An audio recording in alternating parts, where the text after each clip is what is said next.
Hello, this is Stephen Harris, a head trader from Falcon Global, where we model best practices for investors, traders, and day traders from entry to exit every trading day.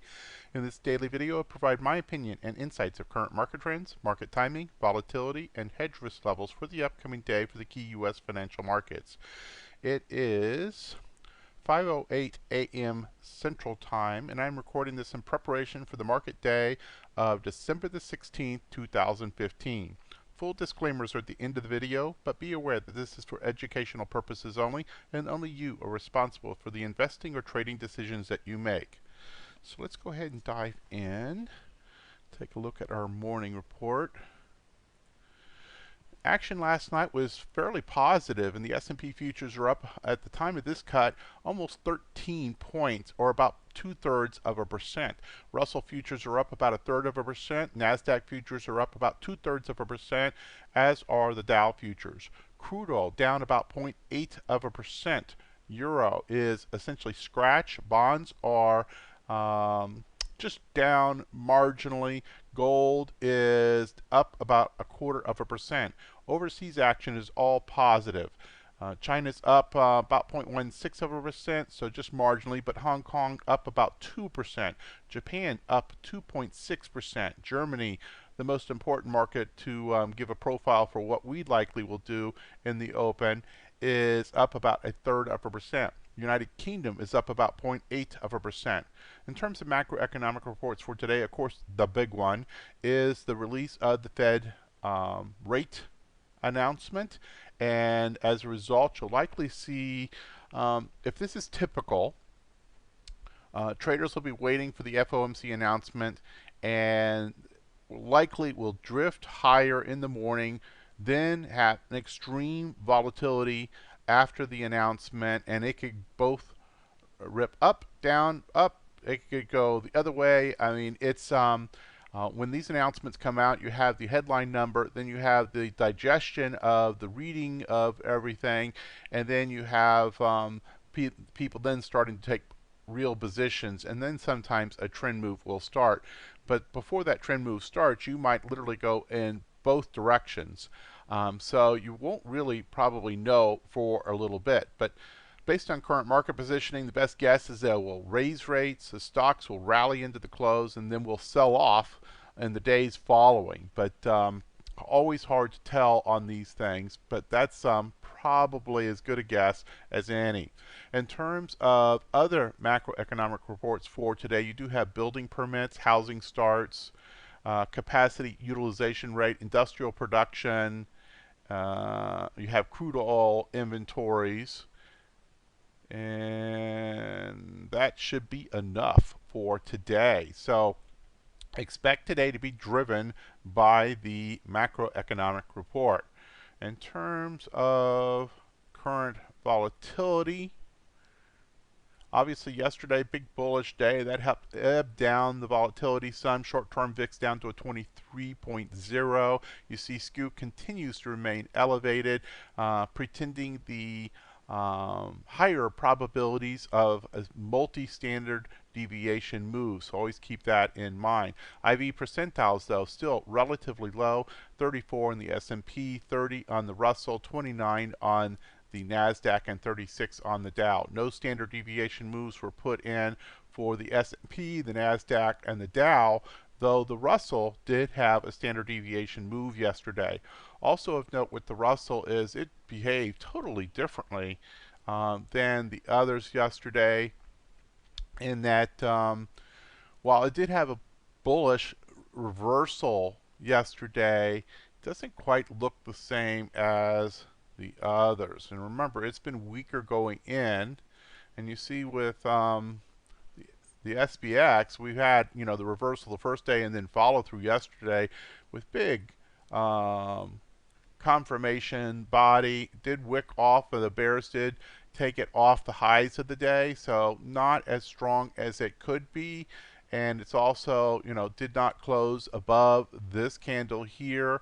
But bottom line, it's still pretty strong. It's up against the top of the cloud. We'll know more, of course, really when we come out of the Fed announcement. And really, that's going to trump everything here. We'll take a quick look at these charts, but they really don't mean much in front of the Fed.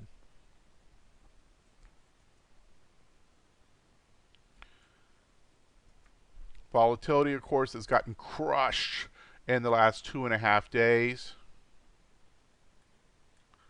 And you see where it intraday high was up here over 25, and on the futures market it's currently trading at just over 18, which is still kind of the bearish territory, but certainly, you know, significant crush over 2.5 days ago. And then bonds, see, it's also, much like volatility, has had a pretty significant reversal and crush from the action of 2.5 days ago. Okay, let's go on to the daily report. Not a lot of changes from yesterday, and really nothing here matters too much other than it's the bias of the trends heading into the announcement. And usually the announcement does not change trend. That's has been studied, and if you look at history with the Fed, and the primary market trend heading into an announcement does not change after the announcement. So obviously this time can be different, but let's go ahead and take a look at what are we dealing with as we head into the announcement. We're still phased by the break of horizontal and diagonal support. We're still IBD status, market incorrection. Accumulation distribution scores on the S&P and the NASDAQ did improve a half notch or so to D+, but we still retain the 1 out of 6 sell signal on the GMI index. Decision point scoreboards, no change here. Still very, very poor structure and also poor posture in terms of the short term. In terms of the intermediate term market posture, we're still very bearish with a flat sentiment line. Position sizing opinions retain a 0 on the portfolio investor position sizing opinion, and for the more volatility inclined, at 50%. In terms of that intermediate term market posture, 3 of the 4 indices are still very bearish. At least Russell still in the severely bearish camp. NASDAQ has flipped to first day bullish. None of this will matter in front of the Fed announcement. Whatever happens in terms of that announcement will likely impact where this market posture goes in the next couple days. Hedge warning status retains a level 2+, so very elevated risk conditions, but that is not a prediction of a down move or a certain degree of down move, but it is saying that there are very elevated risk conditions in the market, so those down moves are much more likely to happen than they are when those hedge warning status levels are lower. In terms of other levels, equity risk short term is a 5, stocks intermediate term is also 5, so right in the middle of the pack. In terms of the specific warnings, you see we still have quite a few reds here. Market in decline, sharp increase warning, VIX futures up over 18, distribution day count is very high with the market in correction. The skew is still running about 6-fold normal. So the probability of a 2 standard deviation move in the next 30 days is elevated. We have a much higher expected move priced into the market as virtue of the SPX for the next week out. And you also had all 5 of the key intermarket risk aversion indicators flagging as risk off. Much of that is a continuation from the day before. You see on the New York Stock Exchange yesterday, we did have a better day, but not significantly. There was less than 300 new highs put in. So right now, it was just a better day. In terms of fear and greed index, you see a 37, so a bit improved over where it was. In terms of special opinions, these are all 3 for novice traders outside acceptable conditions to initiate new positions. More aggressive traders will want to take more defensive postures. Everybody would likely want to initiate new positions only after the Fed announcement is known and digested, and you have a feel for what the real market trend is going to be post-announcement. Market posture, specific sector, you see mostly a sea of red here with a couple Exceptions, consumer staples, healthcare, firming up the quickest, followed by utilities. And then in terms of sector-specific change, it was a good day yesterday. Energy up almost 3%, financials up well over 2%, healthcare up 1.3% for the leaders of the pack. And you see down here on the other end, industrials, information technology, and materials. Okay, that's probably enough for today. And let's see here.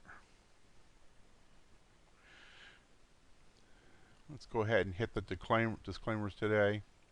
Disclaimers as always. Hit the pause button if you need more time to review this, and then you see the hyperlink for the full disclaimers if you need more. We'll see you back here tomorrow morning before the market opens with the Falcon Global Market Preview. Good trading to all. Remember, stay very, very defensive. Sit on hands until that Fed announcement is out, and then only act once it is truly clear where that is going. It will likely be extremely volatile. It can go both directions in early trading after that announcement. Only wait until you have clear momentum and trend indications that has been confirmed and is starting to give you a real feel for what this market thinks of the announcement. That might not even be today. It may be actually in the next couple days. As you heard me reference earlier, often what happens is that you'll have the first position in the first trend move after the announcement, and then in the days following a reversal of that move. So this may not be totally clear here until early next week even to really get a feel for where the market is going to go in reaction to this new important news to the market. Good trading, everybody.